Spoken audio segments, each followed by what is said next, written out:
산림청에서도 요즘 권장하는 것이 임도를 이용한 체험 프로그램입니다. 숲 체험 프로그램의 핵심이 바로 둘레길 탐방인데요. 임도가 필수적이죠.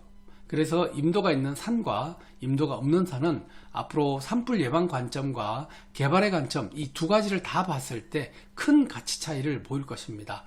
하나의 팁을 드리자면 자금로 개설 시 일반 토목설계사무소 이용 시에는 1km당 설계 비용이 200만원 정도 드는데요. 산림조합을 통해서 설계하면 1km당 50만원 정도밖에 되지 않기 때문에 임야 개발을 고민하시는 분들은 산림조합을 많이 이용하시기 바랍니다.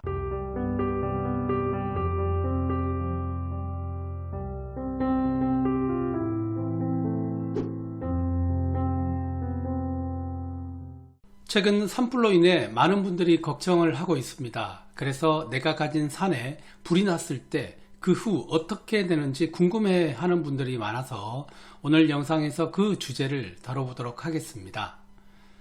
이번에 산불로 자기 산이 전소된 분이 저에게 연락이 왔습니다. 위로의 말을 전했는데 대화 말미에 이런 질문을 하더군요. 이왕 불이 난 건 어쩔 수 없는데 그동안 산의 나무들로 인해서 개발 허가가 나지 않았는데 산불로 나무가 전소되었으니 개발 신청이 가능하지 않을까요? 이렇게 물어보셨습니다. 예전부터 확인되지 않은 여러가지 유언비어가 있는데요. 산에 불이 나면 예전에 화전민에 불을 태우고 집을 지었듯이 가능하지 않을까? 실제로 이런 경우에는 지자체별로 산주의 신청을 받아 산불로 생태적 가치가 사라진 만큼 용도 전환 등 임업인들이 소득 사업을 위해 활용하는 경우가 있습니다. 피해 복구 수준에 머물지 말고 산림, 생태적 가치를 재평가해서 보존 가치가 없는 사유림은 규제를 완화해 임업 소득 사업을 할 수 있도록 해주는 경우도 있고, 산불 피해 지역 모두 개발할 수는 없지만 산림 이용 계획 등 사업 제안서를 제출하면 개발 가능성을 검토해서 가부 여부를 결정을 합니다. 그렇기 때문에 지자체에 직접 이런 제안서를 접수를 해서 알아보시면 될 것 같습니다. 하지만 기본적으로 산불 후에는 다시 조림 사업을 하고 산으로 복구하는 걸 기본적인 원칙으로 한다는 사실 알고 계시면 좋을 것 같습니다. 지난 20년간 산불 피해지 복구, 복원, 상황 모니터링 결과 생존율이 가장 높은 수종이 바로 소나무였습니다. 약 89% 정도 되었다고 하는데요. 산불로 소실된 숲이 회복되는 데 걸리는 시간은 무려 30년 이상 걸린다는 사실입니다. 그래서 산불은 우리에게 큰 피해를 남깁니다. 산불 피해지 복원은 크게 조림 복원과 자연 복원이 있습니다. 그러면 여러분들이 궁금해하는 산불 이후 임야는 어떻게 되는지 한번 알아보겠습니다. 산불이 나면 피해지 복구 설계를 먼저 합니다. 첫 번째, 나무 배기를 하는데요. 지금 보시는 화면처럼 산불이 나고 나면은 벌채를 다 합니다. 그리고 나서 어린 나무들을 이렇게 심습니다. 세 번째는 2차 피해 예방 사업이 있는데요. 자, 이렇게 나무가 없을 경우에는 산사태가 날 수 있기 때문에 산사태 예방을 위한 사방댐 등 설치가 필요합니다. 여러분들 산에 가시면 아마 계곡 사이에 이런 구조물들 보셨을 겁니다. 여기 있는 이 모양의 구조물이 사방댐이라고 보시면 될 것 같습니다. 산 위에서 내려오는 계곡물이나 불어난 물들이 아래쪽으로 들이치지 않도록 홍수 예방을 할 수 있는 그런 시설을 설치를 하는데요. 바로 이러한 시설이 사방댐이라고 생각을 하시면 될 것 같습니다. 보통 이런 용역은 특정 단체가 맡는데 산림청 퇴직자들이 근무하는 단체가 맡는다고 해서 논란이 있는 것도 사실입니다. 이렇게 설계가 끝나면 벌채를 하게 되는데 산불 피해목 유통은 크게 세 가지로 분류를 할 수 있습니다. 첫 번째 1등급이 목재, 지금 보시는 이런 목재와 그리고 목재 펠릿이라고 있습니다. 자, 여러분들도 아마 보셨을 겁니다. 이런 펠릿으로 가공을 해서 유통을 하게 되는데요. 2등급은 펄프, 우리 화장지 만드는 원재료가 바로 펄프가 되겠고요. 그리고 목재 펠릿도 2등급이 사용이 됩니다. 3등급은 목재 펠릿만 사용할 수 있는 그런 목재인데요. 벌채된 나무가 돈이 되다 보니까 불에 타지 않은 생나무도 순환이 발생을 합니다. 왜냐하면 산불 피해목을 벌채해서 팔아서 이 벌채 비용을 충당하다 보니까 생나무도 벌채하는 문제가 발생을 하는 거죠. 벌채업자는 수익을 위해서 상품성이 좋은 나무까지 벌채를 하곤 하는데 사실 행정의 감시가 잘 못 미치는 틈을 타서 이런 일이 비일비재하게 발생을 합니다. 산주가 동의를 하고 벌채업자가 계약을 해서 하는 방식이 바로 일반 벌채 방식이라고 하는데요. 대부분 이런 방식으로 복구가 되다 보니까 이런 일이 발생하는 것 같습니다. 또 다른 이유도 있는데요. 산불 피해 나무로 만든 이 목재 펠릿이 친환경 연료로 화력발전소에 공급이 됩니다. 그러면 신재생 에너지 인증 등급에서 두세 배 정도의 가중치를 받다 보니까 또 이런 문제가 발생을 하는 겁니다. 어떻게 보면 산불이 나무 공급에 소리 없는 전쟁터로 전략하는 그런 측면도 있습니다. 씁쓸한 단면이기도 한데요. 사실 산불 후 자연 복원을 하면 자연스럽게 침엽수, 활엽수가 자라는 환경이 조성되는데, 자, 이렇게 불이 나고 나면 인공조림을 하다 보니까 여기 작은 나무들을 심는 모습을 볼 수가 있습니다. 이게 바로 인공조림을 하는 건데요. 이런 관행 때문에 오히려 이 산림 복원을 하는데 문제가 생기는 측면도 있다고 합니다.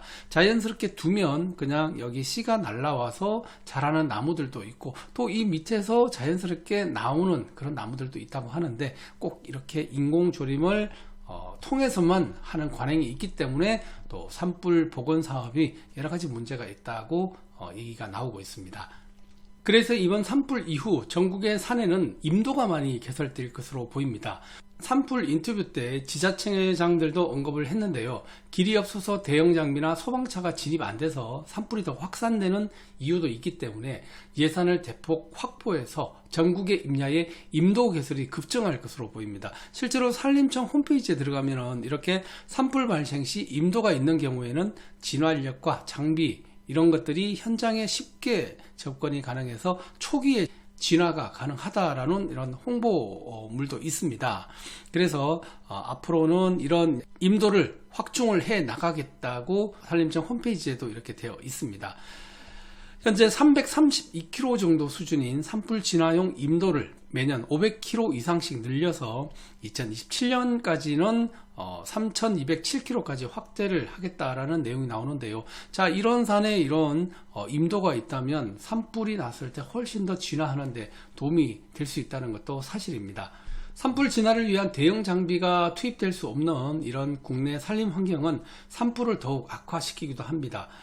자, 이번 경북 어이성과 지리산 산청에 있는 산불도 마찬가지로 현재 아직까지 불길을 다 잡지 못하고 있는데, 이런 산불이 났을 때 임도만 조금 많이 있더라도 훨씬 더 진화하는데 도움이 될 수 있는 게 사실입니다. 대형 소방차가 진입할 수 있는 도로, 즉 임도만 제대로 갖춰져 있다면 손쉽게 산불 진화를 할 수 있을 겁니다. 앞으로 산불 진화 임도를 많이 설치할 예정인데요.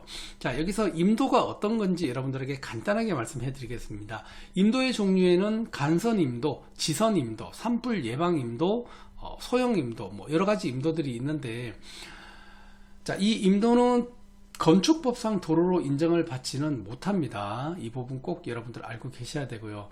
자, 여기 간선 임도라고 하는 것은 우리 도로로 치면은 고속도로라고 생각을 하시면 되고, 고속도로에서 IC를 타고 이어지는 국도가 지선 임도라고 보시면 될 것 같습니다. 그리고 그 외에 임도는 어떤 특별한 목적이 있는 임도들입니다.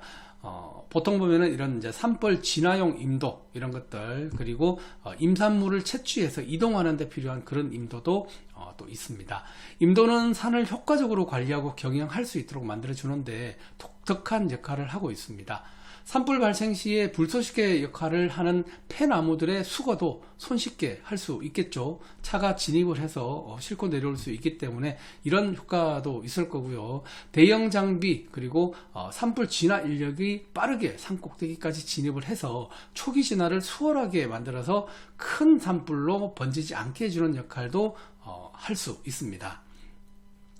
산불 예방의 방어선 구축 역할도 임도를 중심으로 펼쳐 나갈 수 있는데요. 산 중간중간 널찍한 임도가 구축되어 있다면 이곳을 산불 방어선으로 삼아서 급속하게 퍼지는 산불을 막는 효과적인 방패막이가 될 수도 있습니다.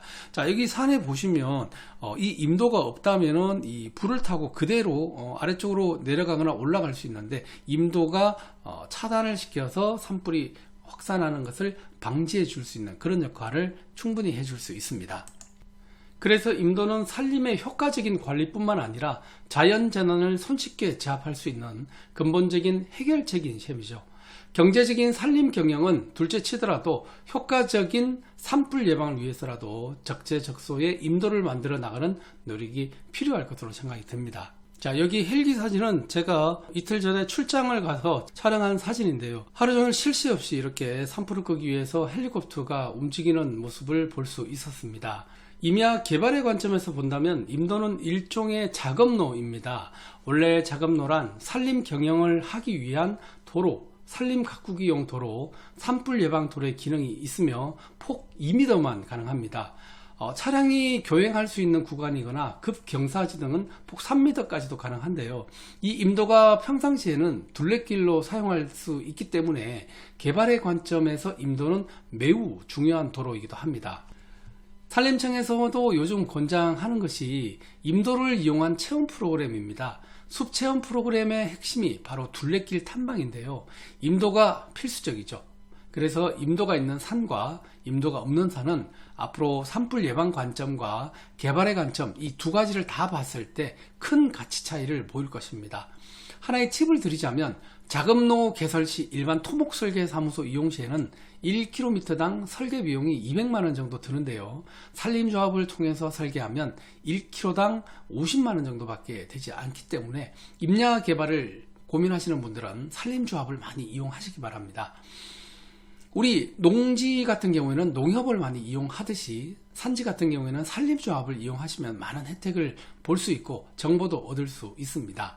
조림사업이나 수종갱신 등 모든 산림 관련 사업은 산림조합과 상의하면 정부 지원을 받을 수 있는 프로그램과 방법도 많이 있으니까요. 꼭 여러분들 아시고 활용을 많이 하시기 바랍니다.